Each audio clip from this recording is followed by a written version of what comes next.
अब मैं घूंघट नहीं कर सकती।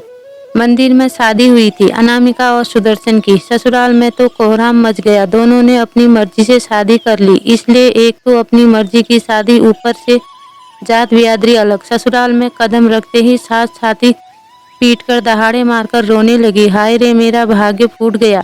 मेरे बेटे ने मेरी मर्जी के खिलाफ शादी कर ली। अब गांव में क्या मुंह दिखाऊंगी? इससे तो अच्छा मैं मर ही जाती। कोई रस्सी लेकर आओ, मैं पेड़ से लटक जाऊंगी। यह जीवन समाप्त कर दूंगी। इस बहू के हाथ का पानी तक नहीं पीऊंगी। जात बिरादरी में मुंह दिखाने के लायक नहीं रही। एक तो नई नवेली दुल्हन, ऊपर से उम्र मात्र 20 साल। वह टुकुर टुकुर देखने लगी। क्या करेगी कुछ समझ में नहीं आया तो शादीशुदा बड़ी ननद ने आकर कान के पास फुसफुसाई, जाकर माँ के पांव पकड़ लो, क्षमा मांग लो, वरना तुम्हें घर में घुसने नहीं दिया जाएगा।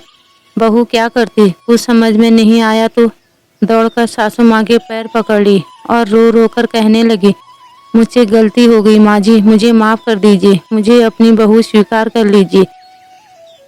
थोड़ी देर में सासू माँ का रोना कम हुआ। उसने बहू को दूर धकेलते हुए कहा, दूर हो जाओ मेरी नज़रों से। तुम्हारे जैसी मनहूस का मेरे घर में कोई जगह नहीं है। मेरे बेटे पर डोरे डाल दी। मायके से खाली हाथ आ गई। मेरा बेटा पढ़ा लिखा और नौकरी करने वाला है। उसकी इज्जत का तो थोड़ा ध्यान रखा होता। वह बेचारी चुपचाप सासू माँ के पांव पकड़कर रोती रही और कहती रही, माँ जी मैं भी पढ़ी लिखी हूँ, बीए पास किया है, प्रथम श्रेणी में। किसी दिन मैं भी ऑफिस में नौकरी कर लूंगी और तनख्वाह आपके हाथ में लाकर दूंगी।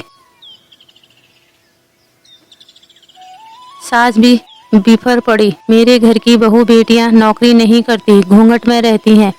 तुम्हें भी घूंघट में रहना पड़ेगा। गांव के लोग तुम्हें देखने आएंगे। सबका पांव छू छू कर प्रणाम करना, मगर घूंघट में रहना, ताकि गांव में मेरी नाक ना कटे। बहू ने वैसा ही किया जैसा सासू माँ का आदेश था। कौन छोटा कौन बड़ा घूंघट की ओर से कुछ नहीं दिखा। जैसे जैसे लोग आते गए सबके पांव छूकर प्रणाम करती गई। अंत में एक 15-16 साल के लड़के का पांव छू लिया तो थोड़ा पीछे हटते हुए उसने कहा, अरे क्या कर रही हो भाभी, मैं तो तुम्हारा छोटा देवर हूँ, मनोज, चचेरा देवर। मेरे पांव छूकर क्यों प्रणाम कर रही हो?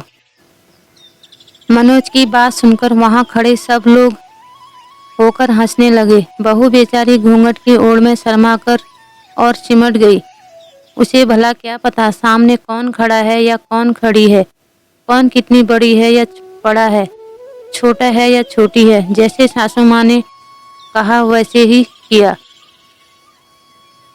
आखिर सासू माँ थोड़ी सी खुशी हुई और बहू को गृह प्रवेश करा दिया। गांव से अपमानित होकर शहर लौटकर बहू ने मन ही मन ठान लिया कि नौकरी करके रहेगी। उसने वैसा ही किया। बहुत कोशिश के बाद एक सरकारी ऑफिस में उसे अच्छी नौकरी मिली। अब तो बहू को गांव जाने का अवसर मिलता ही नहीं था। गांव से सब लोग कभी कभी शहर आना जाना करने लगे। सासू माँ तो बहू पर बलिहारी जाने लगी। सबसे बहू का बखान करते करते कहती, ऑफिस में नौकरी करती है, हर महीने इतनी तनख्वाह मिलती है, मुझे हर महीने रुपये बेचती है, मायके से कुछ नहीं लाई तो क्या हुआ, वह स्वयं ही साक्षात लक्ष्मी है। मैंने तो कह दिया, अब तुम्हें घूंघट करने की जरूरत नहीं है। असल में बहू ने खुद ही घूंघट करना छोड़ दिया। गांव जाकर स्पष्ट शब्दों में कह दिया, अब मैं घूंघट नहीं कर सकती, मैं घूंघट प्रथा के खिलाफ हूँ।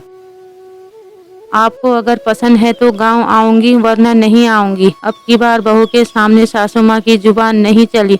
उसने हाँ में सिर हिला दिया।